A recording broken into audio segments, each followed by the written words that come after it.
semuanya, Assalamualaikum warahmatullahi wabarakatuh. Di sini saya dari kelompok 11 yang beranggotakan 2 orang, yaitu saya sendiri Yulnawati dan rekan saya Wildan Wai Mustafidin.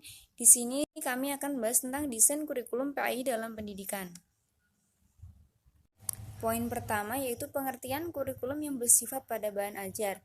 Kurikulum yang bersifat pada bahan ajar adalah desain kurikulum yang terpusat pada materi pelajaran atau disebut dengan subjek konteks desain. Nah, subjek konteks desain ini merupakan bentuk desain kurikulum yang paling populer, paling tua, dan paling banyak digunakan. Dalam subjek konteks desain kurikulum tersebut atas sejumlah mata pelajaran, dan mata pelajaran tersebut diajarkan secara terpisah-pisah. Poin selanjutnya yaitu poin B, kurikulum yang mengutamakan peran siswa. Kurikulum yang berpusat pada siswa atau siswa yang berpusat pada kurikulum yang berpusat pada anak adalah sebuah pendekatan untuk pendidikan yang berfokus pada kebutuhan siswa. Pendekatan ini memiliki banyak implikasi untuk desain kurikulum, isi kursus, dan intervensi khusus. Misalnya, program berpusat pada siswa mungkin memenuhi kebutuhan audiens, yaitu mahasiswa tertentu untuk belajar bagaimana untuk memecahkan beberapa masalah yang hubungannya dengan kerja dengan menggunakan beberapa aspek matematika.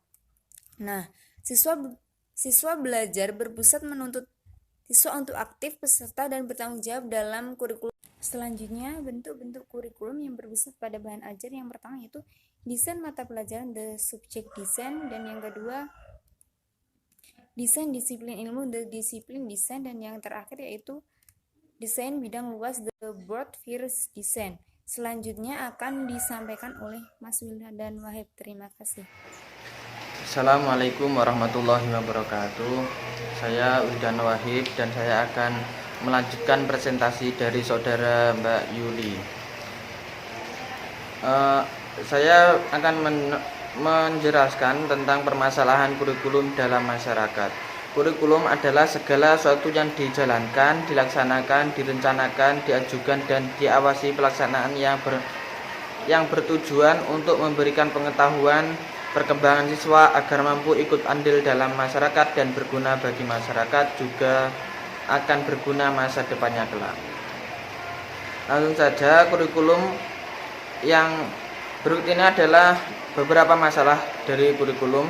Yang pertama, kurikulum Indonesia relatif kompleks jika dibandingkan dengan kurikulum di negara maju. Kurikulum yang dijalankan di Indonesia terlalu kompleks. Hal ini akan berakibat pada guru dan siswa. Siswa akan terbebani dengan segudang materi yang harus dikuasainya. Siswa harus berusaha keras untuk memahami dan mengejar materi yang sudah ditargetkan. Hal ini akan mengakibatkan siswa tidak akan memahami seluruh materi yang diajarkan. Selanjutnya, yaitu kecenderungan berganti nama. Kurikulum di Indonesia seringkali mengalami perubahan nama. Namun, perubahan tersebut hanyalah sebatas perubahan nama semata tanpa mengubah esensi kurikulum. Tentulah tidak akan ada dampak positif dari perubahan kurikulum Indonesia. Bahkan pengubahan nama kurikulum mampu disajikan sebagai lahan bisnis oleh oknum-oknum yang tidak bertanggung jawab. Selanjutnya lagi, kurangnya sumber prinsip.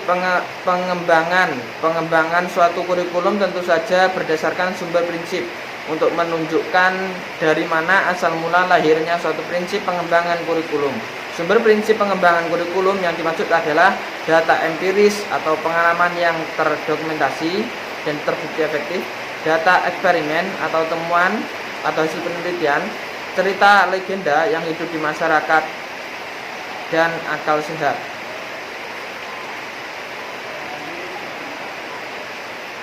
Selanjutnya, berikut adalah beberapa solusi yang dapat dilakukan.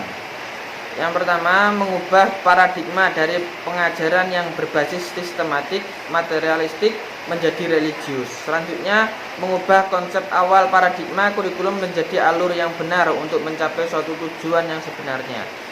Yang ketiga, melakukan pemerataan pendidikan melalui pemerataan sarana dan prasarana ke sekolah terpencil. Selanjutnya lagi, membersihkan organ-organ kurikulum dari oknum-oknum tak bertanggung jawab. Sosial budaya sangat penting dalam penyusunan kurikulum yang relevan, karena kurikulum merupakan alat untuk merealisasikan sistem pendidikan sebagai salah satu dimensi dari kebudayaan. Implikasi dasar adalah sebagai berikut. Yang pertama, kurikulum harus disusun berdasarkan kondisi sosial budaya masyarakat. Kurikulum disusun bukan saja harus berdasarkan nilai, adat istiadat, cita-cita dari masyarakat, tetapi juga harus melandaskan semua dimensi kebudayaan seperti kehidupan keluarga, ekonomi, politik, pendidikan, dan sebagainya. Selanjutnya, karena kondisi sosial budaya senantiasa perubahan dan perkembangan sejalan dengan perubahan masyarakat, maka kurikulum harus disusun dengan memperhatikan unsur fleksibilitas dan bersifat dinamis, sehingga kurikulum tersebut senantiasa relevan dengan masyarakat. Konsekuensi logisnya pada waktunya perlu diadakan perubahan dan revisi kurikulum sesuai dengan perkembangan dan perubahan sosial budaya yang ada pada saat itu. Selanjutnya, yang ketiga, program kurikulum harus disusun dan mengandung materi sosial budaya dalam masyarakat. Ini bukan hanya dimaksudkan untuk membudayakan anak didik, tetapi sejalan dengan usaha mengawetkan kebudayaan itu sendiri.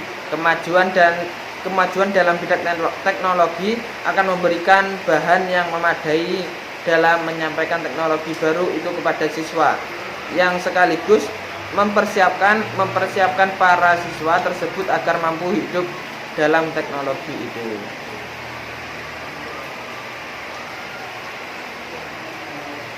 Yang kedua, karena kondisi sosial budaya senantiasa berubah, perkembangan sejalan dengan perubahan masyarakat, maka kurikulum harus disusun dengan memperhatikan unsur fleksibilitas dan bersifat dinamis, sehingga kurikulum tersebut senantiasa relevan dengan masyarakat.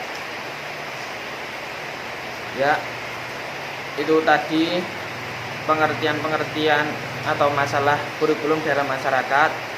Jika ada kurangnya atau lebihnya, saya mohon maaf. Akhirul billahi taufiq wal hidayah. Wassalamualaikum warahmatullahi wabarakatuh.